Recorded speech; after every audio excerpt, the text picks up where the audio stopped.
Même si tu investis dans 200 startups et que tu perds l'argent dans 199 startups, tu seras riche quand même parce que tu investis dans Airbnb. C'est x 31 000. Donc x 31 000, tu mets 1 000 euros, tu récupères 31 millions d'euros. Quand tu as 10 000 cerveaux en même temps qui analysent un dossier, ils voient des choses que nous-mêmes, on n'a pas forcément vues et qui sont très intéressantes. Et j'aime cet état d'esprit parce qu'ils vont te dire, si tu n'as rien apporté et que tu es une pipe et que tu es un poids mort, comme la plupart des investisseurs français, eh bien, on ne veut pas de toi dans le second tour. Ça reste de la télé. Le tournage, il est souvent en octobre. L'émission, elle est diffusée en janvier-février. Entre-temps, il y a plein de choses qui peuvent se passer. Et le soir de l'émission, les startups font 1 million de CA. Les startupeurs, ils sont pas cons. Ils vont me dire, attends, moi, je m'étais mis d'accord sur une valo à 3 millions, disons. Sauf que je viens de faire 1 million de CA. Ma valo, c'est plus 3 millions, c'est 6 millions. Et là, tu te dis, bah oui, mais c'est parce qu'on a dit là en plateau, donc le risque n'est plus le même. Alors que l'investissement en start-up reste largement réservé à une élite, de plus en plus de plateformes proposent d'investir dans des entreprises non cotées. Mais comment accéder à de vrais dossiers sans se faire piéger ? C'est la question que l'on explore aujourd'hui avec Anthony Bourbon dans cet épisode enregistré en partenariat avec Blast, le club d'investissement qu'il a fondé. Après être venu présenter le lancement du club en 2022, Anthony revient sur le podcast pour partager une étape clé, l'accès aux membres de Blast à l'investissement dans des startups, du légendaire Y Combinator, l'incubateur US qui a vu naître entre autres Airbnb, Stripe ou encore Coinbase. On parle de l'évolution de Blast, des différences entre l'écosystème français et américain et des stratégies concrètes pour construire un portefeuille startup solide. J'ai été impressionné notamment par la discipline opérationnelle d'Anthony et son équipe et sa capacité à entrer dans un incubateur aussi élitiste que YC, une vraie leçon de business qui va au-delà même, je pense, du monde des startups. Si tu veux toi aussi bénéficier de l'univers d'investissement de Blast, clique sur le lien investisseur avec un s40.com/blast, B-L-A-S-T. Et pour m'aider à développer la visibilité de ce podcast, tu peux aussi me taguer sur un post LinkedIn notamment. Tu peux taguer Anthony également, ça me ferait très plaisir. Allez, sur ce, on part dans les coulisses de l'incubateur de startup le plus performant au monde. C'est parti.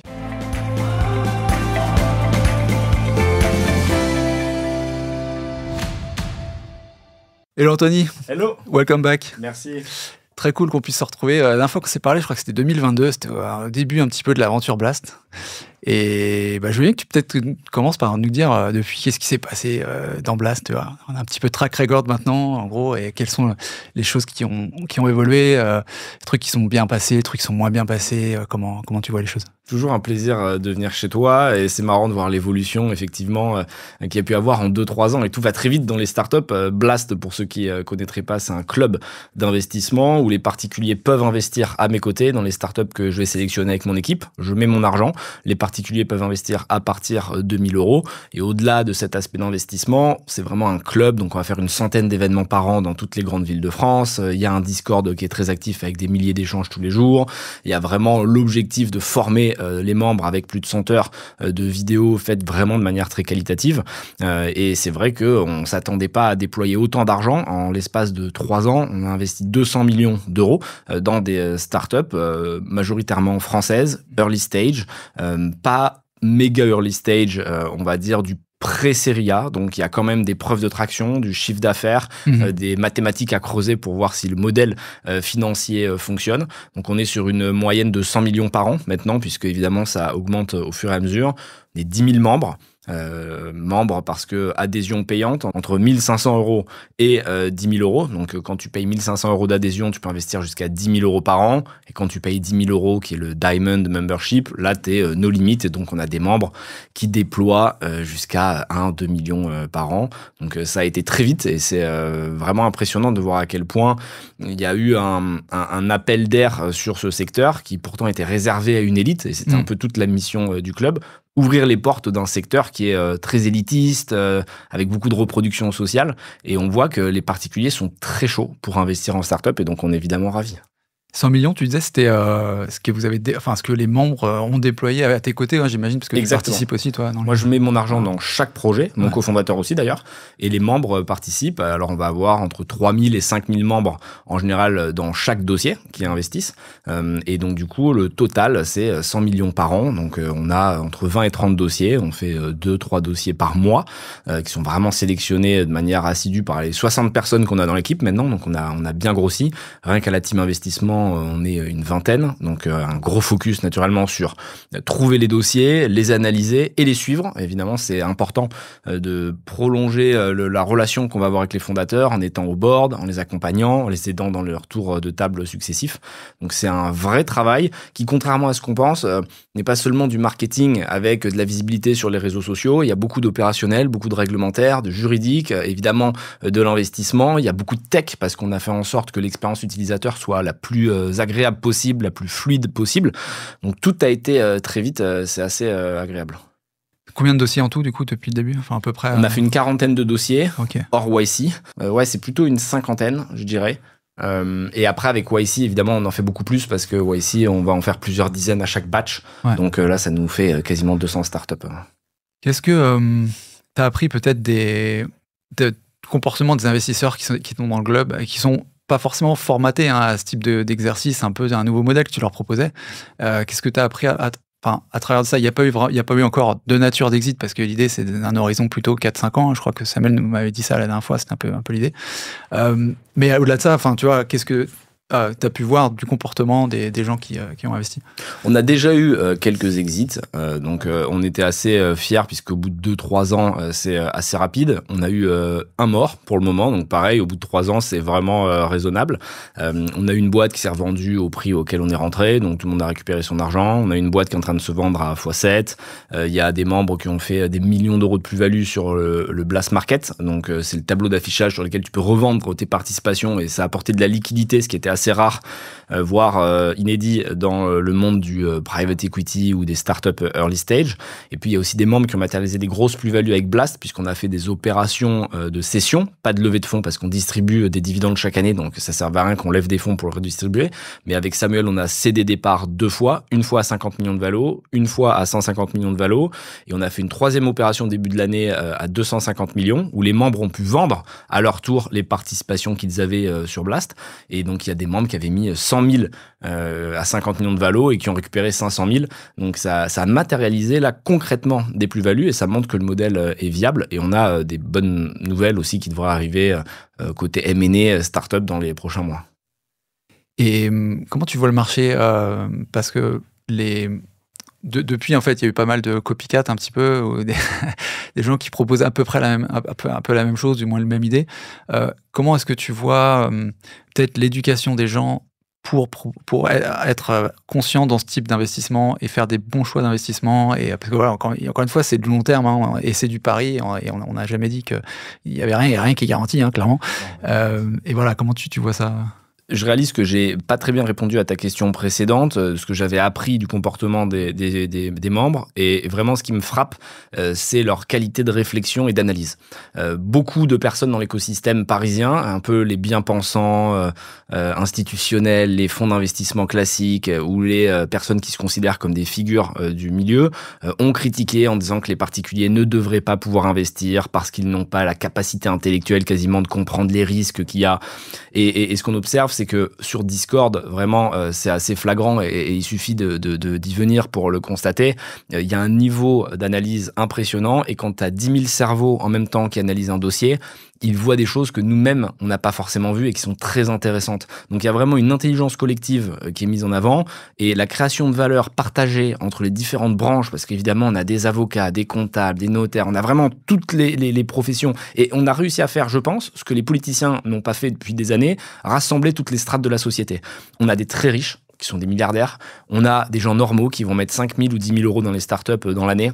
On a des étudiants, on a des plus vieux, on a des jeunes, on a des femmes, on a des hommes, on a vraiment toutes les strates et c'est incroyable de voir comme tout le monde s'apporte, que ce soit dans les événements ou même lors des rencontres parce qu'on fait des visios chaque semaine avec des invités, des guests, on fait vraiment quelque chose de très quali.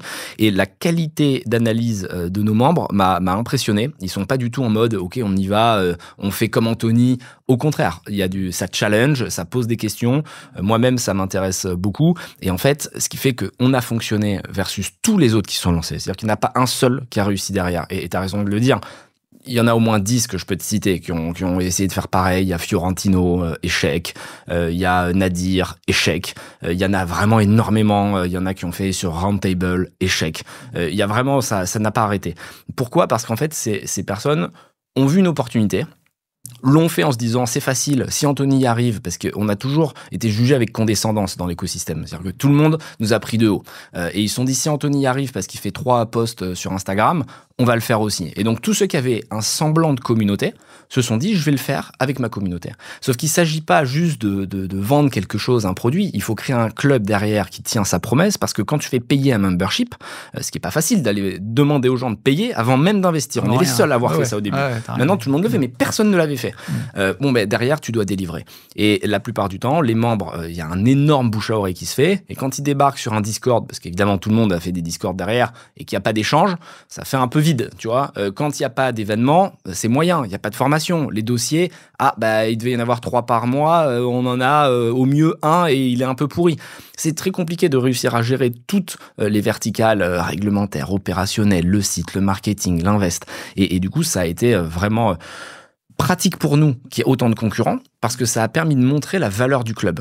Et c'est pour ça qu'on monte le prix de 1000 à 1500 euros, parce qu'en réalité, la plupart des concurrents sont positionnés plus cher que nous, en se disant, on va faire mieux, etc. Et les gens se sont dit, mais attends, pour le même prix, avec Blast, on a 100 événements, il y a 100 heures de formation, il y a le Discord qui est rempli, il y a un annuaire, ce qui fait que tu peux, un peu comme les francs-maçons, limite appeler, tu vois, tu cherches un avocat, l'avocat, il te le fait gratuit. Enfin, c'est vraiment incroyable. Il y a du réseau vraiment. Partout. Ouais. Je te promets qu'à chaque fois que je vais quelque part, je suis quasiment un autiste. Moi, je sors pas de chez moi, je fais que travailler. J'étais à Genève il y a quelques jours pour faire un événement Blast, justement, parce qu'il y a des communautés vraiment dans toutes les grandes villes. Et tout le monde me disait les restos sont pleins, on était dimanche soir, et je vais par hasard au resto, je passe devant, alors que mon concierge perso m'avait dit non, c'est booké. Il se trouve que le mec en bas de l'hôtel me dit « Ah, Anthony, je suis membre Blast, je suis tellement content de te voir. » Je dis « Tiens, ça tombe bien, je cherche une place au resto, est-ce que tu peux ?» Il me dit « Mais évidemment qu'on va trouver. » Ils ont fait rajouter une table. Ce que je veux dire, c'est qu'il y a vraiment cette création de valeur. Il y a plein d'entreprises qui se sont lancées entre membres Blast. C'est-à-dire qu'en fait, ils se parlent, et c'est un état d'esprit d'entrepreneur qu'il y a. Parce que quand tu viens prendre un risque, envers et contre tous, parce que honnêtement, il faut être courageux pour être membre Blast, t'as toujours au moins une personne autour de toi qui va te dire « C'est une escroquerie, c'est un Ponzi, c'est... » Tout le monde, tout le temps. Et je sais que si t'en as parlé, les gens t'ont dit ça aussi. C'est mathématique. Là encore, j'ai reçu un message juste avant. Je te promets, j'étais sur la moto, quelqu'un me dit « Alors, à ce qui paraît, t'as fermé Blast avant l'été ?» Les gens adorent parler, tu vois, ils adorent parler. Mais ils se rendent pas compte qu'en parlant, ça crée la légende de Blast. Et donc, tu peux me détester autant que tu veux. À la fin, ce qui compte, c'est qu'on a déployé 200 millions et à ma connaissance, il n'y a aucun autre investisseur en early stage en France qui a fait ça ces dernières années. Ouais, parce que tu cumules en fait finalement l'effet de réseau de Mastermind et les accès aux deals. J'ai pas l'impression que 100% des gens qui s'inscrivent en fait vont forcément activement participer à tous les deals ou à un deal même dans l'année ou deux. Mais il y a l'effet en fait, ils viennent peut-être aussi pour justement cet esprit entrepreneur, se lancer dans des trucs et côtoyer des gens qui sont dans le même niveau un peu qu'eux. Exactement. Ça me fait rire quand on dit Blast est trop cher. Blast est très cher. C'est la deuxième critique qu'on entend. Aujourd'hui, combien tu payes quand tu veux acheter une formation sur Internet, dans l'immobilier, dans le business? La moindre formation, c'est 3-4 000 euros, ça dure 15 heures. Là, pour 1 000 euros, tu avais accès à 100 heures de formation, tu pouvais investir, tu avais les événements, tu avais le Discord, tu as une rencontre par semaine où on fait venir des invités de premier rang. Enfin, il y a vraiment du contenu. Les gens te disent que c'est cher. Combien tu payes ton école de commerce? Après, tu as des gens qui disent oui, les écoles, enfin, la formation, c'est de la merde, il y a que les beaufs qui achètent des formations. Combien tu payes ton école de commerce par an pour avoir 3 cours et faire du réseau et faire des soirées étudiantes? Tu payes entre 5 et 15 000 euros. Et je parle même pas de celles qui sont à 100 000 en Suisse et compagnie. Quelle est la différence entre une école de commerce où pendant 5 ans, tu vas te mettre des caisses et tu bois de la bière tous les jeudis versus les événements que nous on fait où c'est des gens vraiment qui ont envie de se dépasser et qui viennent chercher cette énergie et être au contact d'entrepreneurs de très grande qualité. C'est-à-dire que nous, on fait 2 ou 3 dossiers par mois et comme tu le sais, on les fait pitcher en live sur Livestorm. Et c'est-à-dire que les membres voient les pitchs, vont les torturer, poser des questions en direct, mais au-delà de juger la startup, ça leur permet aussi d'apprendre énormément de choses. Quels outils ils utilisent, comment ils vont pitcher le projet, qu'est-ce qu'ils disent quand on leur pose cette question. Donc c'est une sorte d'école, et à mon avis, seuls les chiffres comptent, parce que les femmes mentent, les hommes mentent, mais les chiffres, eux, ils mentent jamais. 4,9 sur Trustpilot, plus de 1500 avis. Boum, histoire réglée. Quelle autre marque a ça? Personne. Quel autre fonds d'investissement a ça? Personne. Repeat des membres. Donc Repeat, combien de membres ont repris une adhésion qui est chère? On le reconnaît, c'est cher. Plus de 70%. Quel autre business? C'est des chiffres de SaaS. C'est des chiffres de SaaS. C'est-à-dire que c'est même pas du B2C. Nous, chez Feed, quand on avait 20% de repeat, on était les rois du NVB. Tu vois, donc les chiffres sont là et les membres sont contents. Est-ce que dans cette nouvelle initiative, le YC, on va en parler justement, qu'est-ce qui t'a amené en fait à vouloir aller sur ce domaine, cet univers nouveau? Un peu l'envers de ma question, je te questionnerai un peu là-dessus, c'est de me dire, toi, j'ai l'impression que ta force, c'était ta représentation dans l'écosystème startup français. Là, YC, c'est pas ça. Tu vois. Donc voilà, qu'est-ce que... Très intéressant, il y a plein de points à évoquer. Le premier, c'est que ma mission initiale de Blast, c'est d'ouvrir les portes d'un secteur qui est très fermé, le monde des startups. Et jusqu'à présent, personne ne pouvait investir 1 000 € dans une startup. C'était impossible. Ou alors dans des vieilles plateformes où les dossiers vraiment étaient de mauvaise qualité, c'est des dossiers que personne ne voulait. Eux ne demandaient pas d'adhésion à leurs membres, mais du coup, ils devaient gagner de l'argent quelque part. Ils le gagnaient sur les startups et ils prenaient 15 à 20% sur le montant levé aux startups. Et donc, c'est pour ça qu'évidemment, c'était que les startups qui n'arrivaient pas à lever avec des fonds d'investissement classiques, ça leur coûtait rien, c'était gratuit, qui se retournaient sur ces plateformes qui sont vraiment pas terribles. Et donc, déjà, cette première mission a été réussie, on va dire, avec succès, mais on avait envie d'aller plus loin et d'aller dans l'exclusivité la plus pointue possible, tout en dérisquant le portefeuille de nos membres, puisque, évidemment, investir dans un maximum de lignes, c'est nécessaire, et si tu peux en plus varier les secteurs, les stades de maturité et les zones géographiques, c'est encore mieux. Donc nous, les secteurs, on en a touché plein, justement, ça permettait aux membres de choisir un petit peu à quoi ressemblait leur portefeuille. Donc on fait naturellement de l'IA, du hardware, du SaaS, de la biotech, de la food. Vraiment, on va toucher à plein de choses. On est aussi très présent en Europe, donc on fait pas que des dossiers français, on fait des dossiers européens. Et on voulait absolument aller aux États-Unis. Et les États-Unis, c'est un domaine, comme tu l'as dit, où moi, je suis inconnu. Donc avoir les meilleures startups aux États-Unis, c'était une vraie mission parce qu'on s'est dit, on ne peut pas utiliser notre outil principal, qui nous a beaucoup aidé en France et même en Europe, ma visibilité. Et le YC, le Y Combinator, ça s'est imposé très naturellement à nous, puisque YC, pour ceux qui connaissent pas, c'est l'incubateur qui crée le plus de licornes au monde. 6% des boîtes qui passent par YC deviennent des licornes. 12% de ces 6% deviennent des décacornes, donc des boîtes qui valent plus de 10 milliards d'euros. Les chiffres sont juste impressionnants. T'as Stripe qui est sorti de là-bas, Airbnb, Coinbase, Reddit, Twitch. Vraiment, c'est fou. Il y a 90 licornes qui se sont faites juste les dernières années. Ça a été créé par Paul Graham il y a 20 ans. Il y a Sam Altman, CEO d'OpenAI, qui était le président en 2015. C'est comme ça qu'il a fait sa fortune d'ailleurs en étant investisseur dans ses projets. Et ouvrir les portes de cet incubateur qui est plus sélectif qu'Harvard, puisque tu as 10 000 candidatures, ils en prennent moins d'1%. Avant, il y avait un batch par an, maintenant il y a 4 batchs par an, c'est-à-dire que chaque trimestre, il y a un batch de 100-150 startups sélectionnées par YC. Et pour y investir, il fallait soit être très riche ou très connecté. Même moi, en tant qu'investisseur, pendant 5 ans, je mettais des tickets de 100, 200 000. J'ai jamais été invité, c'est compliqué d'y aller, il n'y a pas beaucoup de place. Là, ce qu'on propose aux membres, c'est venez choisir les startups que vous préférez dans la sélection YC, avant même le démo day. Le démo day, qu'est-ce que c'est ? C'est le jour où les startups de YC vont pitcher aux investisseurs à la fin de leur trimestre, quand ils ont bien travaillé, bien scalé. Ils voient les investisseurs qui sont triés sur le volet et ils leur pitchent le projet. Mais la réalité, quand on connaît l'envers du décor, c'est comme toutes les verticales, les vrais bons deals se font off-market. Et les meilleures startups de ces 150, donc les meilleurs des meilleurs, sont déjà closés avant même le démo day. C'est-à-dire que les top investisseurs ont accès aux fondateurs en amont, et ils leur proposent des chèques. Et comme c'est des boîtes qui lèvent que 3-4 millions, la plupart du temps, c'est très vite rempli. Et nous, ce qu'on offre à nos membres, c'est la possibilité de mettre à partir de 1 000 € dans les startups qu'ils choisissent avant même le démo day. Comment ça a joué les négociations avec eux ? Qu'est-ce que tu leur as proposé ? Quel est le deal, en fait, qui t'intéresse toi et qui les intéresse eux aussi, quoi. On a réussi avec Samuel, à force d'investir dans des startups YC en perso, parce qu'on avait du mal, on n'était pas invité au démo day, mais on arrivait quand même à rentrer par la porte ou la fenêtre en perso. On a bien accompagné ces startups et à force de créer un réseau, on a réussi à avoir l'accès aux fondateurs de YC qui nous ont permis d'aller leur vendre quelque part notre rapidité, l'exécution. C'est assez intéressant de voir qu'en France, on est décrié, critiqué, comme on l'a évoqué tout à l'heure. Les fonds d'investissement, je ne sais pas pourquoi, vont nous mettre des bâtons dans les roues en disant à leur startup, on ne veut pas que tu lèves avec Blast. Ça nous est arrivé il n'y a pas longtemps. Une startup levait des fonds, on lui a fait une proposition, on lui a dit 5 millions, et son fonds d'investissement lui a dit, on refuse que tu ailles chez Blast. Sans raison, on n'avait aucune embrouille avec eux, tu vois, c'est juste de la pure jalousie parce qu'on gagne plus d'argent qu'eux. La startup, du coup, a décliné l'offre, ils ont loupé leur tour de table, ils sont morts. Pour montrer à quel point l'ego peut te faire des choses stupides, et c'est assez caractéristique de l'écosystème parisien, qui est très en retard dans la mentalité versus les Américains. Et donc, quand on parle aux entrepreneurs de YC, eux nous disent, mais bravo, comment vous avez créé cette communauté? Qu'est-ce qu'on peut apprendre de vous? Vous êtes des entrepreneurs comme nous.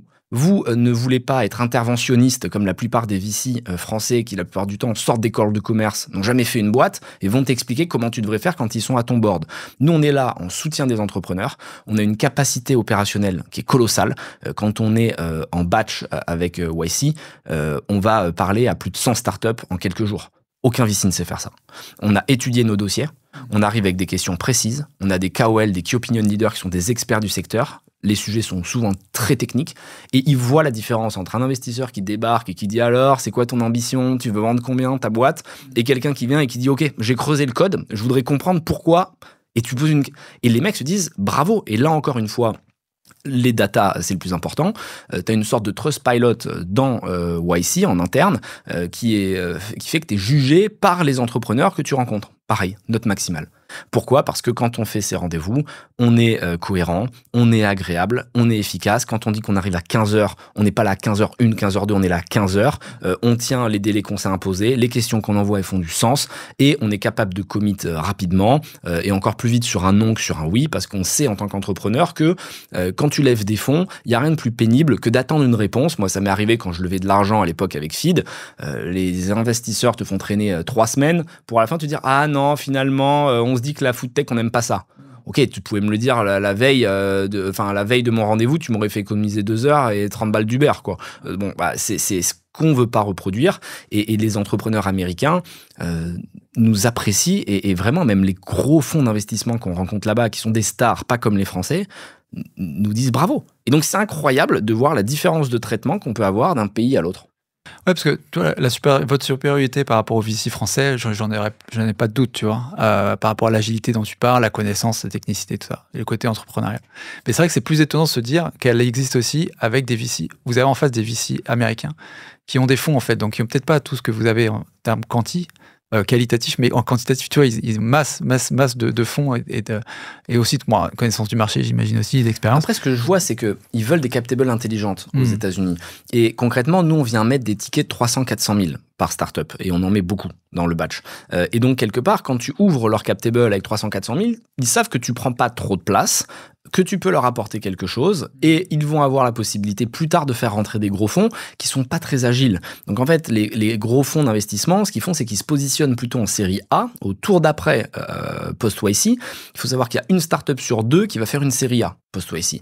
Et donc, quelque part, plutôt que de mettre dans 10 startups 1 million, ils préfèrent mettre 2 millions dans 5 startups. À la série A, ça revient au même pour eux et concrètement, ils ont perdu moins de temps à faire 50 audits parce que ça prend beaucoup de temps de le faire. Donc, c'est cette capacité opérationnelle qui nous permet de nous positionner rapidement chez eux. Ok, ouais, je comprends. Donc, t'es un peu côté aventurier, t'es là en amont, t'es Mr. Nice Guy, tu facilites, tu es vraiment un facilitateur le plus possible.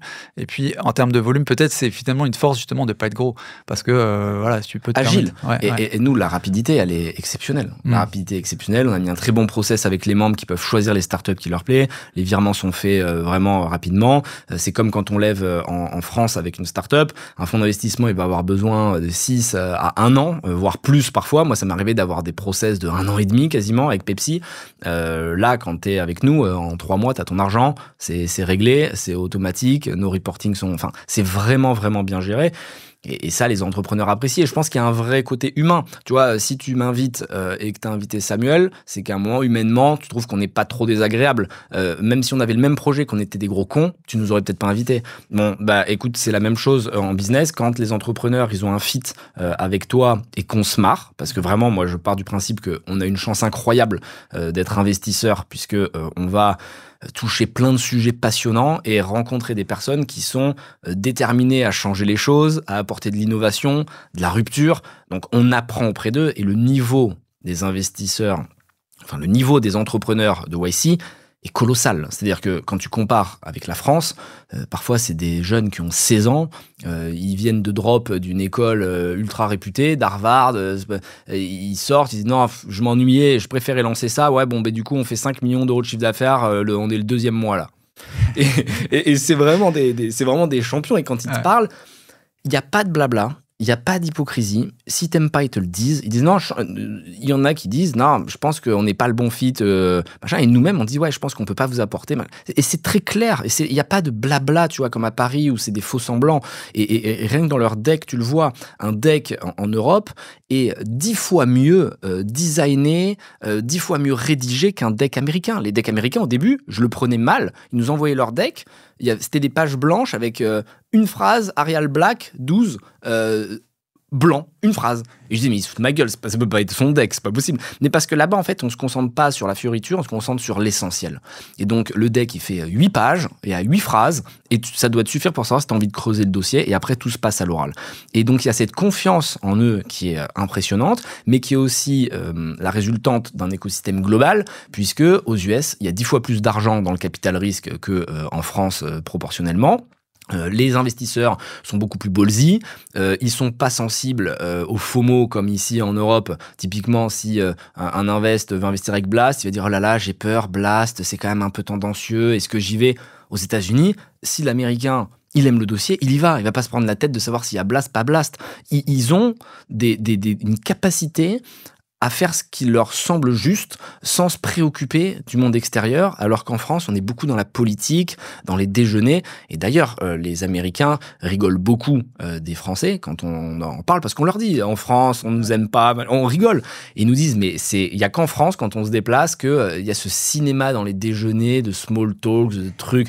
Là-bas, ils sont là pour gagner de l'argent, ils n'ont rien à foutre de quitter.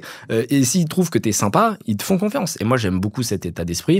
Et on essaie de le ramener en France, et c'est pareil pour les startups qu'on a financées, la 50aine de boîtes qu'on a soutenues, il n'y en a pas une qui dira du mal de nous. Au contraire, c'est eux qui nous ramènent des dossiers. C'est eux qui nous ramènent des dossiers. Et donc, pour moi, c'est la meilleure réponse à toutes les critiques.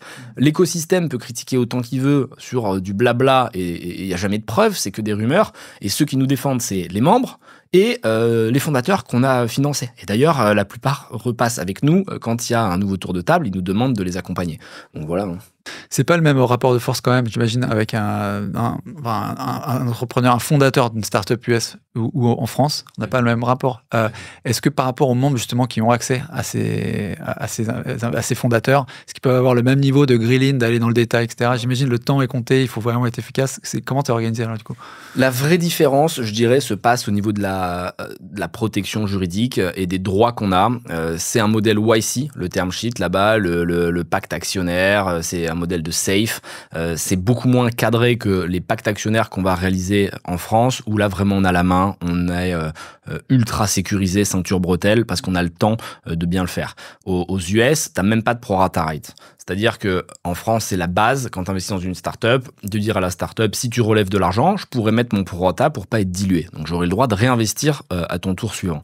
Là-bas, tu n'as même pas le droit de l'écrire.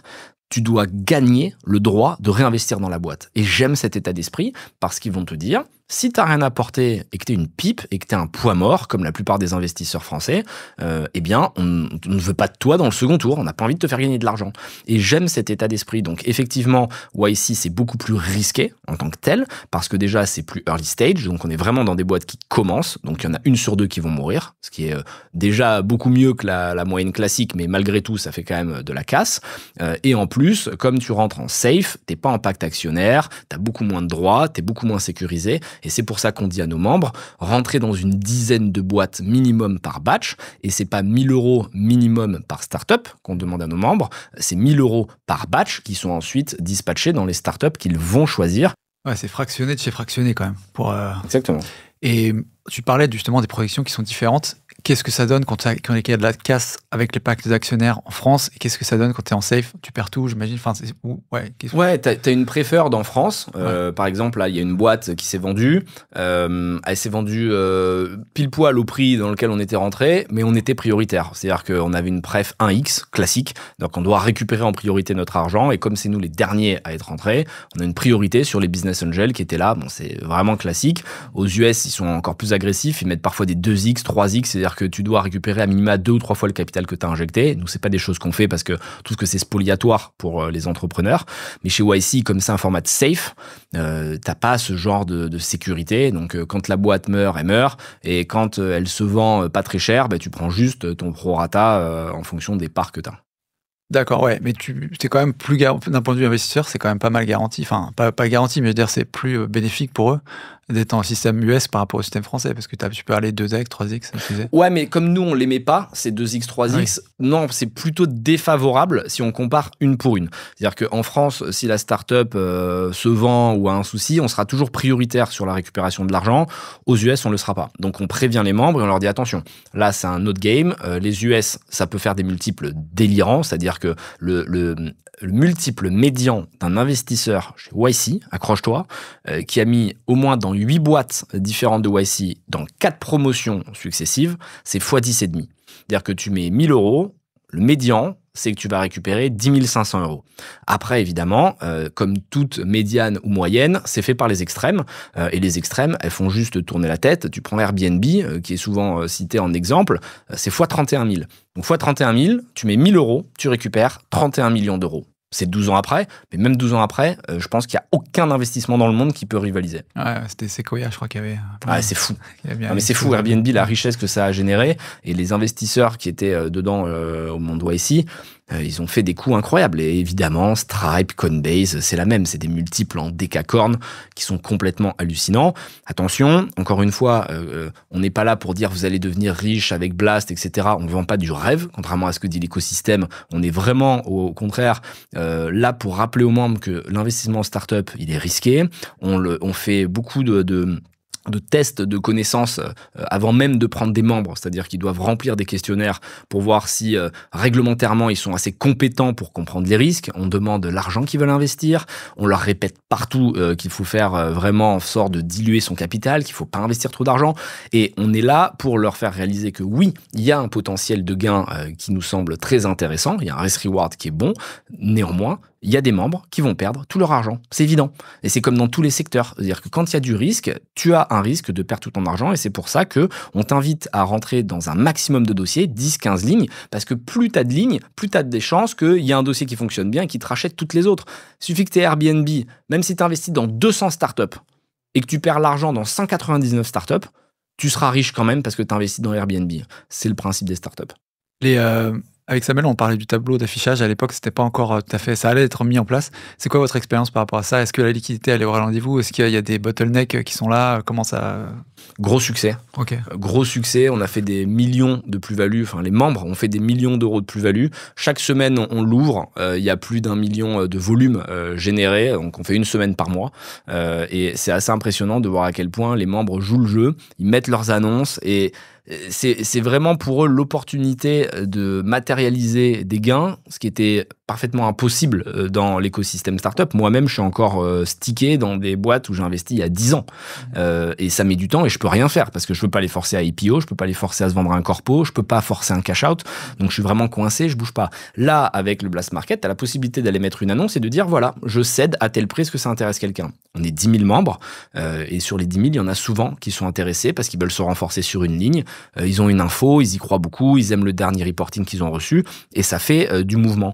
Ce qu'on peut attendre dans les prochains mois ou années, on va choisir le bon moment pour le faire, c'est qu'on ouvrira le Blast Market au grand public. Donc, les membres pourront évidemment vendre et acheter, et les non-membres pourront simplement acheter sur le Blast Market et donc créer une énorme liquidité, puisque vu qu'ils ne peuvent pas venir sur le marché primaire, ils rachèteront à nos membres des startups qui seront vendues par ces dernières. Il n'y a pas des moments où ça bloque, il n'y a pas assez de liquidité tout simplement, et on ne peut pas sortir. Tu ne peux pas toujours vendre, c'est-à-dire que c'est sûr que si tu arrives et que tu dis je veux vendre 200 000 euros de Weir, qui est une de nos startups qui cartonne bien, t'as pas forcément quelqu'un qui va te les acheter aujourd'hui. Mais j'en parlais avec Tang Nguyen, qui fait partie de gros membres chez nous, qui investit vraiment des gros tickets.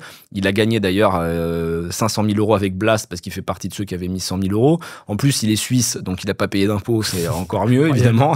C'est royal. Et il nous disait, moi, je suis un ancien trader, donc il comprend le système. Il dit, je gagne beaucoup d'argent avec le Blast Market. Parce que il comprend le fonctionnement, il va pas passer des trades de 200 000 euros, il va faire des petites annonces et il va créer de la liquidité petit à petit. Il est patient et ça lui permet vraiment d'avoir de la visibilité et de gagner de l'argent qu'il va réinvestir dans d'autres startups. Donc il y a une vraie gestion de portefeuille, un peu comme si tu es sur Boursorama et tu fais de la bourse. Bon, bah c'est quand même pratique. Ouais, et c'est quand même beaucoup plus proche, je trouve, comme type quand tu es plus proche d'une société qui est non cotée, qui est une société plus agréable. où tu as un impact immédiat. Ouais. Donc, tu vois, on a investi dans pas mal de biotech qui sauvent des vies. Je pense à Ziwig qui permet de détecter l'endométriose, de le diagnostiquer alors que c'était impossible. Il y a une femme sur 5 qui est atteinte d'endométriose, c'est des souffrances atroces. Et maintenant, avec de la salive et de l'intelligence artificielle, ils arrivent à le savoir en quelques jours. Bon, quand tu investis là-dedans au tout début et que ça fonctionne et que l'État a acheté 20 000 tests, ça fait des millions d'euros de chiffre d'affaires, tu te dis, au repas de famille, j'ai participé à un truc sympa, est-ce que vous connaissez l'endométriose? Et en fait, il y a des sujets comme ça qui sortent de l'ordinaire, on a fait pareil avec les fusées, avec Latitude, il y a Biomemory qui est en train de réinventer le stockage de data sur de l'ADN humain, enfin, il y a vraiment des sujets qui sont pertinents et qui te permettent d'avoir une culture générale business incomparable, et c'est pour ça que moi je crois de moins en moins dans le scolaire et dans les études, parce que les études c'est parfaitement théorique, c'est généré par des profs qui sont même pas des businessmen la plupart du temps, et là t'es au contact des entrepreneurs, tu apprends énormément de choses pendant les pitchs et ça t'inspire. Il y en a beaucoup qui ont créé des boîtes et c'est exactement ce qu'on voulait avec Blast. Parmi les secteurs, justement, et un peu les problèmes résolus, enfin, qui devraient être résolus, enfin, les solutions proposées par les startups, il y a des trucs quand même qui sont assez barrés, hein, parce que assez futuristiques. Donc, il faut vraiment se projeter. Comment toi, tu analyses peut-être les tendances vers quoi toi, tu as de l'appétence et vers quoi une personne qui va investir, en fait, par quoi elle doit se guider, en fait, son intuition, le bonhomme, l'opérateur, la vision, enfin, tu vois, comment tu trouves le truc où là, ça c'est un bon fit avec mon approche, ce que je veux faire, ou là ça va vraiment, j'ai une conviction propre que ça va fonctionner. Chacun a sa grille de lecture. Moi, ce que je conseille quand même très régulièrement, même si je suis pas là pour dire aux gens comment faire leurs investissements, c'est de se dire, essayons d'équilibrer le portefeuille en ayant différents secteurs d'activité, pas mettre tous les œufs dans le même panier, différents stades de maturité. Donc, tu fais du très risqué early stage pour mettre un peu de dynamisme dans ton portefeuille. Tu sais que si ça fonctionne, ça va faire fois 20, fois 30. Par contre, si c'est un échec, tu récupéreras 0. Faire un peu du bon père de famille, ce que j'appelle bon père de famille, c'est une boîte qui fait du CA, tu as de la visibilité, tu vois que le modèle il fonctionne, le CAC sur LTV il est bon, tu sais que logiquement ça devrait grossir. Tu peux te faire aussi vraiment du late stage où là, voilà, tu vas pas viser plus de x2, x3, mais c'est histoire de te rassurer un petit peu. C'est bien d'avoir des lignes qui traînent et qui sont tout le temps vertes. Et derrière, la zone géographique qui te permet de te dérisquer. Moi, personnellement, quand je regarde un dossier, c'est avant tout l'équipe. L'humain, à ce stade de maturité, c'est ce qui fait la différence puisque le produit va généralement pivoter. Le succès qui se fait à la fin, c'est pas sur le produit initial que tu avais en tête dans ton lit au tout début. Donc c'est la capacité de l'entrepreneur à apprendre, à évoluer, à écouter qui va vraiment me séduire. Son passé, qu'est-ce qu'il a fait comme boîte? Est-ce qu'il a eu des succès? Est-ce qu'il a fait des réussites notables? Même si, admettons, il est très bon, il a déclenché une énorme visibilité sur les réseaux sociaux, il a une communauté de 300 000 personnes. Ça m'intéresse, ça veut dire qu'il sait déclencher de l'émotion, qu'il sait parler, en tout cas qu'il intrigue les gens. Ça peut être une forme de POC, de proof of concept. Donc on va regarder l'humain. Ensuite, taille du marché. Taille du marché, il faut que ce soit costaud. Si c'est 500 millions d'euros, ça ne nous intéresse pas. On veut que tu aies un marché adressable de plusieurs milliards parce que même si tu n'en prends que 2 ou 3% de ce marché, tu vas générer un gros chiffre d'affaires et la valorisation de la boîte pourra suivre. Et puis dernièrement, le produit, évidemment. Le produit, est-ce qu'il répond à un besoin? On est dans une époque quand même où les investisseurs ont été rafraîchis en 2021-2022, où les valorisations complètement délirantes des startups qui avaient 800 employés, qui faisaient 10 millions de CA et qui étaient des licornes parce que le président avait demandé qu'il y ait un max de licornes dans le pays et donc la BPI envoyait la purée, tout le monde envoyait la purée, mais parfois sur des boîtes franchement qui n'étaient pas très auditées. Quand on voit les résultats, il y en a pas mal qui ont coulé derrière. On va pas citer de nom pour pas qu'on soit encore plus détesté dans l'écosystème, mais vous en avez tous en tête. Aujourd'hui, on veut quand même des chiffres.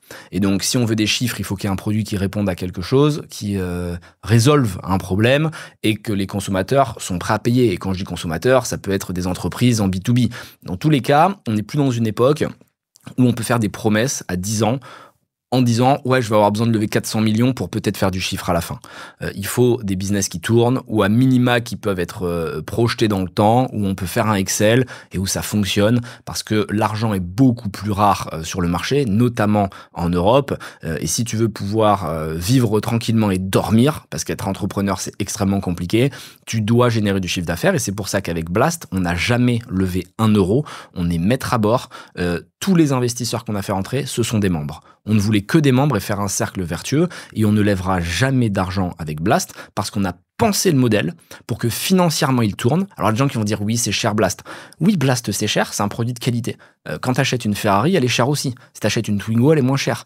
Tout dépend de ce que tu veux. C'est comme les fruits. Soit tu veux des fruits qui ont poussé en France, soit tu veux des fruits qui ont fait le tour du monde avant d'arriver dans ton assiette. C'est sûr, c'est pas le même prix. Mais en réalité, notre chance, c'est que dans les startups, les frais importent peu parce que soit ta boîte, elle va faire x10, soit elle va crever. Donc en réalité, avoir payé 5% de frais ou 8% de frais, ça ne change strictement rien. Parce que soit ton argent, tu l'as perdu, soit tu as fait x10 ou x15 derrière. Donc je préfère payer plus cher, mais avoir accès aux vrais bons dossiers, comme ceux de Y Combinator par exemple, plutôt que d'aller sur une plateforme qui est gratuite, mais avec les dossiers dont personne ne veut. Il faut vraiment avoir en tête que les plateformes classiques, c'est les dossiers qui ont pris un no-go par l'intégralité du marché. Et donc quand tu t'es fait boiter par tout le marché, au tour de table suivant, tu te refais boiter parce qu'ils ne réouvrent jamais un dossier qu'ils ont fermé. Non, mais c'est clair qu'il y a plusieurs lectures par rapport à ça. Et en fait, cette idée de dire toujours focaliser, parce qu'on est clair, il y a des frais importants à la sortie, je crois, 20% du earn-out. Donc comme tous les fonds d'investissement, un carry de 20%. Mais en fait, c'est vrai que c'est l'idée de se dire, en fait, il faut voir le haut, c'est-à-dire combien je génère, et après combien, voilà, je vais diluer, je vais payer peut-être, mais en net, je vais être carrément gagnant. C'est un peu la même discussion que peuvent avoir les gens, même toi dans l'IMO ou quoi, de se dire focaliser, les gens sont focalisés sur la fiscalité. Je veux payer moins d'impôts, mais 0 sur 0, ça fera 0, tu vois. C'est pas ça qui est important, c'est combien tu peux générer, et après, si tu peux distribuer, voilà, d'une façon ou d'une autre. C'est un peu dans la même logique de se dire, voilà, on sait, je crois que c'est important d'être transparent, de le dire, voilà, il y a des frais, il y a de la gestion, il y a des coûts, mais le débat, il est pas là, il est qualité, où est-ce qu'on va chercher le truc. Combien tu gagnes à la fin? Tu t'en fous de la commission de performance et des frais. À la fin, est-ce que tu as gagné 100 ou tu as gagné 50? Vaut mieux gagner 100 et avoir payé beaucoup de frais. Tu as gagné 100 versus 50.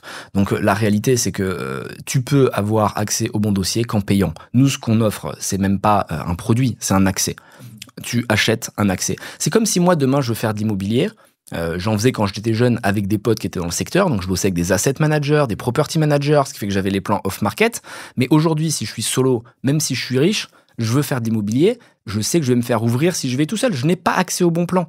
Donc en fait, c'est pas sur le bon coin ou je sais pas où se loger que tu vas trouver les super bons coups. Les bons coups, ils sont off-market et donc si je les veux, faut que je m'associe avec quelqu'un dont c'est le métier. Tu ne peux pas investir en start-up seul, ça n'existe pas. C'est trop compliqué. Les points de contrôle, on en a plus de 100 quand on fait un audit. Il y a à la fois savoir faire une due diligence business sur le projet, mais aussi se protéger juridiquement. Un pacte actionnaire, ça fait 50 pages. Même moi, je suis pas capable de le faire. C'est des avocats spécialisés. Et payer un avocat pour te faire un pacte actionnaire, ça va te coûter minimum 5 000 €. Et encore, c'est un avocat pété. Si tu veux des bons avocats, c'est 15, 20, 30 000 pour te défendre lors d'une levée de fonds. Donc, tu peux pas y aller seul, ça ne marche pas. Qu'est-ce que tu tires des années d'expérience aussi avec qui veut être mon associé? Bon, c'est un peu un show, on est d'accord. Enfin, de toute façon, c'est pas. Mais ça reflète un petit peu quand même, et ça instille dans la population française cette idée d'entrepreneuriat, de présenter, d'essayer de convaincre, qui sont les idées, voilà, qui sont importantes dans l'entrepreneuriat en général. Comment est-ce qu'au travers de ces années, tu as vu peut-être des évolutions justement dans la façon dont l'univers entrepreneurial en France a évolué du coup? Je pense que Kevma, qui veut être mon associé, c'est une émission incroyable pour le business. Évidemment, pour les puristes et ceux de l'écosystème, ils vont dire c'est que du DNVB, c'est que du produit, c'est pas ça le vrai business. Évidemment qu'on va pas parler d'intelligence artificielle ou de deep tech, parce que sinon ça plairait pas au grand public. Mais malheureusement, il faut aussi une porte d'entrée pour inspirer les gens. Et moi, je trouve très intéressant d'avoir des jeunes ou des moins jeunes d'ailleurs qui viennent pitcher leur projet devant la France entière. C'est pas facile. Moi-même, je me suis prêté à l'exercice en pitchant il y a 2 saisons. Et quand tu es face au jury, que tu as vraiment, les gens ne se rendent pas compte, tu as 40 caméras, tu as des spots dans la tronche de partout, c'est impressionnant. Et tu viens pitcher devant les caméras, c'est un exercice qui est difficile et qui montre à tout le monde que c'est possible, quelle que soit ton origine. Et c'est vraiment une de mes missions, tu le sais, que tout le monde puisse réussir et qu'on arrête d'être dans la reproduction sociale et qu'il n'y ait que les grands HEC, ESSEC et compagnie qui puissent faire du business. Et donc, oui, même si c'est pas un vrai business de puriste et que dans la vraie vie, ça se passe pas exactement comme ça, c'est quand même assez représentatif de ce qu'on vit nous en tant qu'investisseurs. Il y a un pitch, ensuite il y a une négociation, il y a une due diligence pour vérifier si les chiffres que tu as donnés sont vrais. On close le deal ou non, on n'a pas d'obligation. Il faut savoir que si un entrepreneur a menti, on va pas au bout du deal, mais ça reste réaliste et c'est pas du tout fake. C'est-à-dire qu'il y a souvent des gens qui me disent je suis sûr que tu mets pas ton argent ou que tu connais les dossiers à l'avance. Et je vous assure, garantie 100%, qu'on ne connaît pas les dossiers à l'avance, on les découvre, on n'a même pas le nom. de la boîte avant de rentrer sur le plateau. C'est-à-dire qu'on ne sait pas qui va pitcher, on doit le découvrir en découvrant le décor et en essayant de trouver des indices. Et on met vraiment notre argent à la fin dans les boîtes. Alors, on n'investit pas dans toutes les boîtes qu'on a commit parce qu'il y en a avec qui ça se passe pas bien ou qui demandent à augmenter la valo ou on réalise que la due deal, il y a un problème qui nous a pas révélé. Mais on met notre argent et moi, ça me coûte des centaines de milliers d'euros, voire des millions, certaines années. Ouais, c'est ça, c'est dans les coulisses. Une fois que, voilà, en gros, on s'est accordé deux principes sur ton truc m'intéresse, on y va. Mais voilà, tout est dans les détails, on va pas aveuglément. Il n'y a pas un contrat de production qui dit, vous avez commit votre argent, il est là, il est en. Mais si tu vas et que tu n'investis jamais, bon, ils vont te sortir. Oui, moi, oui. tu vois, ça fait 5 ans que je suis là-bas. Tu te doutes que la prod, ils vérifient, ils appellent les startups, est-ce qu'ils sont venus? Alors, ils comprennent parfaitement que tu fais pas tous tes deals. Maintenant, si tu fais un tiers de tes deals, ils vont te dire, en fait, t'es pas sérieux et on veut de la crédibilité dans l'émission. Et donc, les investisseurs qui n'ont pas joué le jeu, bon, mais il y en a qui n'ont pas été reconduits, on va dire. Maintenant, ce qui se passe, c'est que ça reste de la télé. Le tournage, il est souvent en octobre. L'émission, elle est diffusée en janvier-février. Entre-temps, il y a plein de choses qui peuvent se passer. Et le soir de l'émission, les startups font 1 million de CA. Allez, je grossis le trait. Il y en a qui vont faire 100 000, d'autres 500 000. Mais tu fais entre 100 000 et 1 million de CA si tu as du produit. Les start-upers, ils sont pas cons. Ils vont me dire, attends, moi, je m'étais mis d'accord sur une valo à 3 millions, disons. Sauf que je viens de faire 1 million de CA. Ma valo, c'est plus 3 millions, c'est 6 millions. Et là, tu te dis, bah oui, mais c'est parce qu'on a dealé en plateau, donc le risque n'est plus le même, et donc ça te relance des négociations. Il y a des startups qui vont faire exprès de faire durer les négociations pour aller jusqu'à la diffusion. Ils vont exploser en termes de réseaux sociaux. Ça fait partie du jeu, mais c'est pas fake, ça on peut le garantir. Et je trouve que c'est intéressant aussi de donner l'envie au grand public de s'intéresser à ces sujets, parce que l'investissement en start-up, c'est une classe d'actifs qui cartonne depuis des années, qui est la plus rémunératrice d'Europe d'ailleurs quand on les compare avec l'immobilier, les LBO et compagnie. Et c'est fou que les particuliers n'y avaient pas accès jusqu'à présent. Si on ouvre un petit peu entrepreneuriat, investissement, création de richesse, enfin, le but quand même des gens, au final, dans leur vie, c'est voilà, créer du patrimoine pour eux-mêmes, être plus libre, plus à l'aise, sans être et kiffer ce qu'ils font, quoi. Parce que voilà, dans cette optique un peu vraiment très générale, très grosse, il y a l'entrepreneuriat qui est un gros créateur de grosses sources de valeur, mais il n'y a pas que. Toi, j'imagine que c'est beaucoup des entrepreneurs que tu rencontres plutôt que des investisseurs, des gens qui construisent ailleurs. Comment est-ce que tu vois, justement, tu parlais de différence, tu vois, d'égalité sociale, peu importe d'où tu viens, et c'est un peu ta mission de devenir, voilà, de pouvoir mettre de contrôle de ce que tu fais. Comment tu vois les fortunes, sans aller dans des millions, mais tu vois les progressions des gens qui construisent du patrimoine de façon ingénieuse, malin, efficace. Est-ce que tu peux discerner une sorte de tendance là-dessus ou... C'est intéressant. J'ai beaucoup de jeunes qui me demandent comment tu penses que je peux me lancer aujourd'hui, etc. Ce que je conseille toujours, c'est quand tu as moins de 10 000 euros à investir, il faut les investir sur toi. Parce que tu seras le meilleur véhicule de richesse, le meilleur créateur de valeur dans les années qui arrivent. Donc ça peut être en te payant des formations, ça peut être en te payant des voyages, ça peut être en te payant des livres, peu importe. Il faut vraiment tester plein de choses et découvrir ce qui te passionne. Quand tu as trouvé ce qui te passionne, il faut que tu te concentres dessus parce que tu vas prendre du plaisir au quotidien, tu n'auras pas l'impression de travailler, tu vas être boulémique d'informations et tu vas pouvoir investir intelligemment sur le secteur. Moi, alors je sais que ça va faire un peu parler, mais je déconseille au contraire de trop diluer son risque dans plein de verticales différentes. Parce que tout le monde te dit, il faut mettre dans les startups, la bourse, les obligations, les comptes à terme, l'immobilier, les SCPI. Ouais, sauf que le problème, c'est que tu peux pas maîtriser tous les sujets, c'est trop compliqué.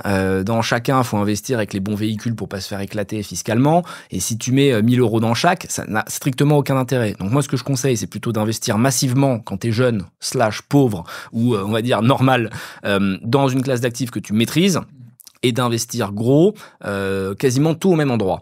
Parce que quand t'es jeune, à la rigueur, même si tu perds tout, moi ça m'est arrivé plusieurs fois, t'as moins de 30 ans, tu sais que tu vas pouvoir te refaire, c'est pas dramatique, t'auras un travail, t'as pas d'enfants à charge la plupart du temps, tu peux te permettre de prendre du risque. Après, quand tu commences à avoir plus d'argent, c'est différent, et c'est là qu'il faut transférer la stratégie. Donc je dirais que quand t'es pauvre, il faut investir beaucoup dans du très risqué, et quand t'es blindé, bon ben là tu vas investir dans plein d'actifs nécessaires, et moi c'est ce que je dis à mon banquier. Bon, j'ai la chance d'avoir un family office aujourd'hui, et je lui dis, ton travail, c'est pas de me rendre riche, c'est que je reste riche. Donc moi je m'en fous que tu ailles me chercher 9% au lieu de 5%, je veux mes 5%. Je m'en fous en fait du reste. Et donc je pense que pour rester riche, il faut être dans une paranoïa totale. Et donc, moi, je fais très attention aux leviers. D'ailleurs, il y a Warren Buffett qui disait, tu as 3 trucs qui peuvent tuer un homme. C'est liqueur, donc l'alcool, ladies, les femmes. Donc, ça marche dans l'autre sens. Hein. Si t'es une meuf, ça peut être les hommes qui tuent si tu penses qu'à draguer et compagnie. Tout le monde a compris le principe. Et 3, c'est leverage.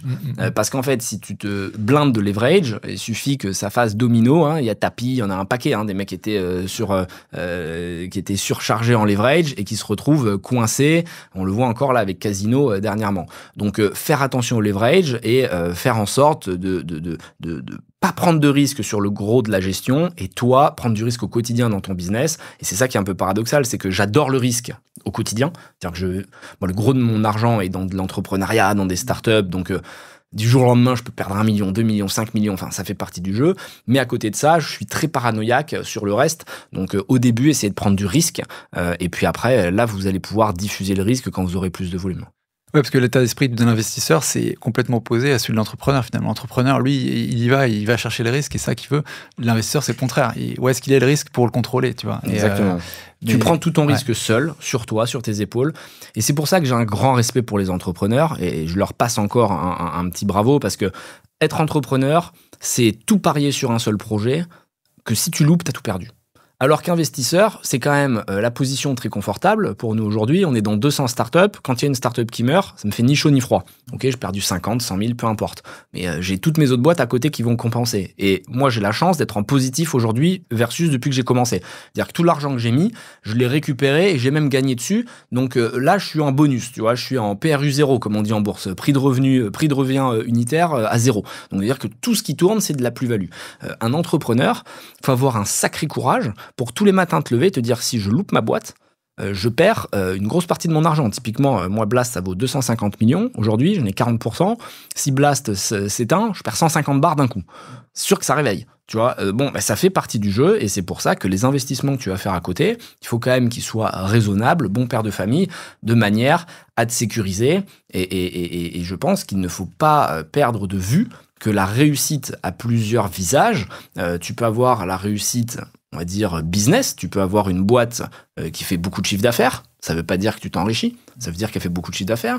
Tu peux avoir une réussite de visibilité. J'ai plusieurs exemples de boîtes qui sont très présentes sur les réseaux sociaux, très visibles, qui, aux yeux du grand public, sont des succès canons, mais en réalité, ils ne convertissent pas, ils n'arrivent pas à monétiser cette audience.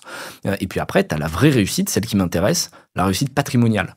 Et là, c'est comment tu arrives à générer de l'argent avec tes business. Et c'est là que moi, je suis très bon, parce que j'ai un bon sens paysan, je viens d'en bas, je suis un ancien pauvre, je resterai un ancien pauvre, je viens d'une famille très classique. Contrairement à ce que disent la plupart des entrepreneurs, je me suis fait tout seul, machin. La réalité, c'est quand tu connais les chiffres, ils étaient en collège privé, lycée privé et compagnie. Donc ça, c'est pas des familles normales, c'est pas des familles pauvres. Pour moi, j'étais vraiment, mon père était contrôleur, ma mère était vendeuse. Jamais fait un établissement privé. Je fais que des trucs privés, publics et des trucs bien pourris dans des endroits vraiment. Les profs, ils étaient pas là souvent. Et donc c'est ce qui me permet de toujours avoir cette obsession de je dois matérialiser du cash out. Quand est-ce que, à partir de quand tu t'es protéger justement ce patrimoine, parce que l'idée c'est, comme tu dis, de rester riche, en tout cas de pas retourner à zéro, ça c'est vraiment la hantise. À partir de quand tu t'es dit, ok, je vais mettre, tu vois, quel montant de patrimoine peut-être tu dis, ok, là maintenant je mets 50% là et je sais que ça va rester là, tu vois. Il faut que tu aies 10 millions, je sais que ça va encore râler, mais si t'as pas 10 millions, t'étais vraiment pas à l'abri. Et pour moi, à 10 millions, t'es pas sécurisé, hein. C'est-à-dire que pour moi, être sécurisé, il faut avoir 50 millions. Quand tu as 50 millions, tu sais que tes placements vont te rapporter assez d'argent pour que ton lifestyle soit propre. Tu vois, tu pars du principe que tu as 5% de rendement sur tes 50 millions que tu as placés. Ça te permet d'avoir 2-3 millions qui vont rentrer en fonction des années et tu peux vivre sur ce lifestyle. Attention, ça va très vite. Encore une fois, ça va énerver les gens. Mais la réalité, c'est que quand tu deviens riche et que tu vis comme un riche, tu as des maisons, ça te coûte 300 000 € d'entretien par an parce que tu as le staff, t'as une voiture, ça te coûte 300 000, t'as un bateau, t'as les assurances, t'as l'électricité, ça va très vite, les allers-retours, les avions, et tu t'habitues à un rythme qui fait que les gens autour de toi t'inspirent et tu veux faire pareil. Et c'est pour ça que tu dois bien choisir les personnes qui t'entourent, parce que la réalité, c'est que si t'es entouré de 5 champions de sport, tu vas devenir un champion sportif parce que tu vas manger comme eux, tu vas t'entraîner comme eux. Si tu traînes avec 5 mecs qui jouent à FIFA toute la journée, ouais, tu vas sûrement être très bon à FIFA, mais bon, c'est pas ça qui va te rendre riche. Donc l'argent, pour moi, c'est une obsession, mais positive. positive. C'est-à-dire qu'il faut pas juste accumuler de l'argent pour accumuler de l'argent parce que ça n'a pas d'intérêt, mais réussir quand même à mettre de côté pour que ta famille soit à l'abri, qu'il y ait plus de stress et que tu puisses travailler l'esprit libre. Moi, honnêtement, j'avais un peu peur, pour être franc, une fois que j'ai gagné autant d'argent, quand j'avais passé 50 millions de cash, tu vois, c'est même pas, je te parle pas de patrimoine, je parle de 50 millions de cash. Tu les as sur tes comptes. Je m'étais dit, putain, ça se trouve, je vais plus avoir envie de bosser, compagnie. Mais en fait, je bosse beaucoup mieux. Je bosse beaucoup mieux parce que je me suis mis un setup exceptionnel. J'ai du staff, j'ai les femmes de ménage, j'ai les cuisinières, j'ai l'homme à tout faire. J'ai vraiment au quotidien un setup qui me permet d'être encore plus focus sur mon travail et de réaliser que l'argent t'apporte énormément de choses. Mais à partir d'un certain stade, c'est même pas pour acheter des plus grandes maisons, des plus gros bateaux, des plus grosses voitures. Simplement parce que c'est cool de gagner de l'argent. C'est un jeu. C'est comme quand tu joues au foot. Quand t'as gagné, imagine, match de foot, 70e minute, tu gagnes 3-0. Est-ce que pour autant tu vas arrêter de mettre des buts? Non, parce que tu as envie d'en mettre 4, 5, 6, 7, parce qu'en fait c'est rigolo, c'est le jeu, tu vois, tu veux en planter un max. Et le business, c'est infinite game. C'est-à-dire que contrairement au match de foot, ça s'arrête pas à 90 minutes, ça va durer toute ta vie, et même plus loin, puisque quand tu vas mourir, il faut réussir à mettre en place un système pour que ta boîte perdure, soit avec tes enfants, soit avec des gens que tu auras recrutés. Donc il faut aller chercher un maximum d'argent, mais naturellement, c'est à toi d'en faire quelque chose de positif. Ouais, parce que tu peux être aussi à la course à ça indéfiniment toute ta vie, sans atteindre ce que toi, ton objectif peut-être était, et alors que peut-être qu'il n'était pas là, ton objectif aussi. Il y a ça aussi qu'il faut éviter de tomber dans ce genre de... Il faut trouver un sens, et tu as raison d'en parler.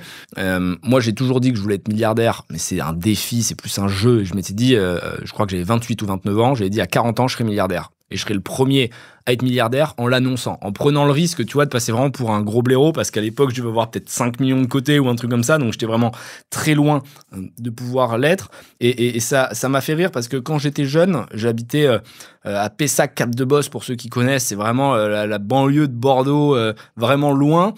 Et je disais aux gens de Pessac, bon, bah, je vais aller à Bordeaux. Ils me disaient, mais pourquoi? Ça te suffit pas d'être à Pessac? T'as besoin de péter plus haut que ton cul. J'étais à Bordeaux. Après, je disais aux Bordelais, non, mais moi, un jour, j'irai à Paris. Ils disaient, mais pourquoi? Tu veux pas rester à Bordeaux? Ça te suffit pas. J'ai dit, non, mais je veux être millionnaire. Ils disaient, mais tu seras jamais millionnaire.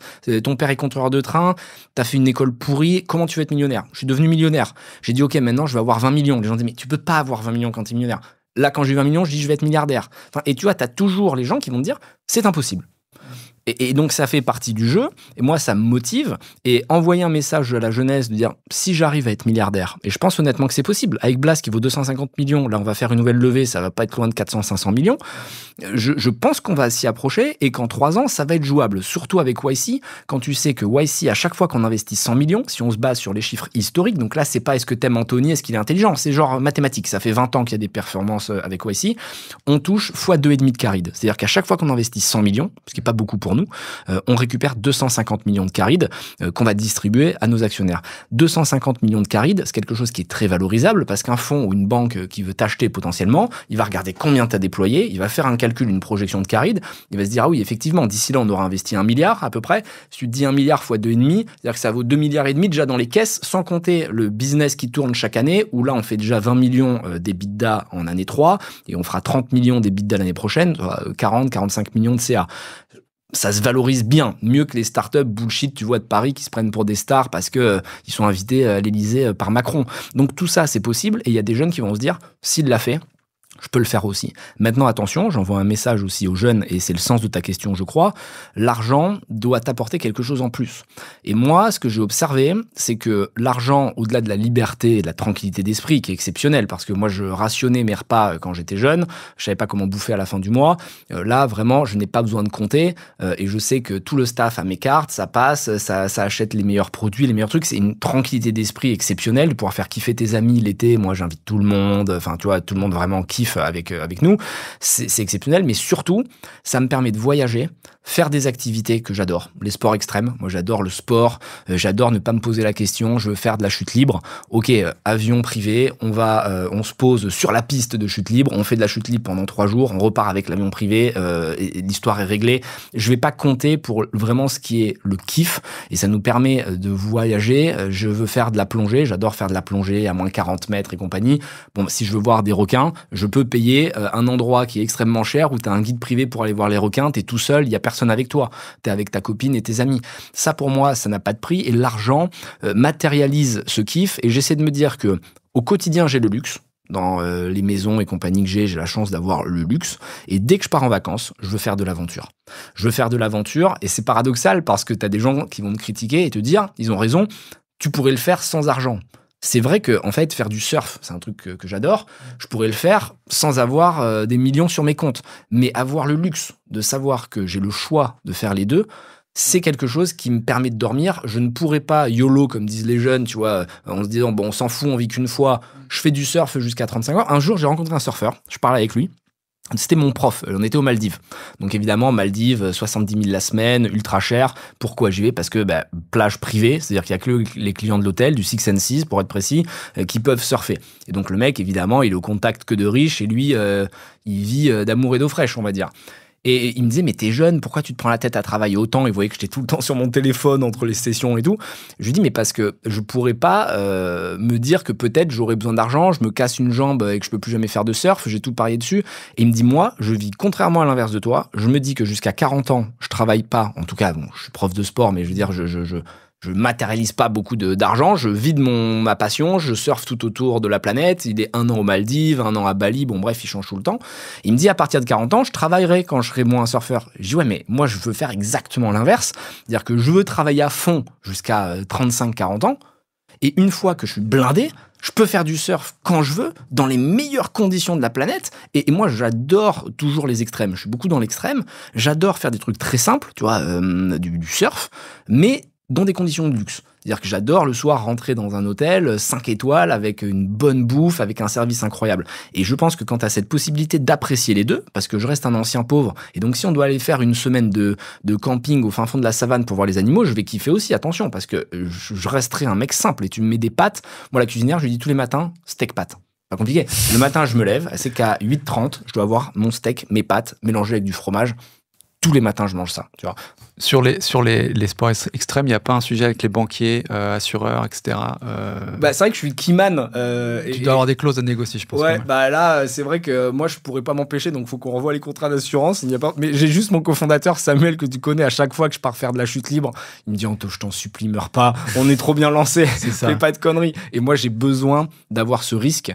Et vraiment, c'est vrai que je suis un peu extrême. J'adore l'adrénaline et je pense qu'il y a beaucoup d'entrepreneurs qui ont besoin aussi d'aller chercher ce pic d'excitation parce que ça fait partie de nous. On est à la recherche perpétuelle d'énergie. C'est vrai que quand tu sautes de l'avion à 12 000 pieds ou 13 000 pieds et que tu attends le dernier moment pour ouvrir, ça t'envoie un pic qui est difficile à retrouver ailleurs. Merci beaucoup pour ta transparence. Franchement, c'est cool de pouvoir pêcher un peu dans ton esprit, dans tout ça. Est-ce qu'il y a des choses qu'on a oublié peut-être d'évoquer qui sont importantes ? Écoute, on a fait le tour. C'était vraiment agréable d'échanger avec toi sur tous ces sujets. Simplement envoyer un message d'espoir à tous ceux qui nous écoutent, que c'est possible d'y arriver, même s'ils galèrent. Il n'y a pas de compétition avec les autres, quel que soit votre âge. Vous devez juste être une meilleure version de ce que vous étiez hier, avant-hier. Vous pouvez venir aussi sur le site de blast.club pour avoir plus d'informations sur les startups. On est ravis que nos membres puissent bénéficier de l'opportunité YC, venir investir à mes côtés dans les startups sélectionnées par le Y Combinator. C'est que le début de l'aventure. On a déjà déployé 200 millions et on fera bien plus dans les années à venir. Cool. Merci à toi, Anthony. À plus. Merci beaucoup. Ciao. Si cette conversation t'a plu, je te recommande chaudement les épisodes 105 avec Anthony Bourbon et 164 avec Samuel Guez de Blast également, où on dissecte ensemble l'offre de Blast et son fonctionnement. C'est quelque chose qui peut t'intéresser également. Bonne découverte et bonne écoute.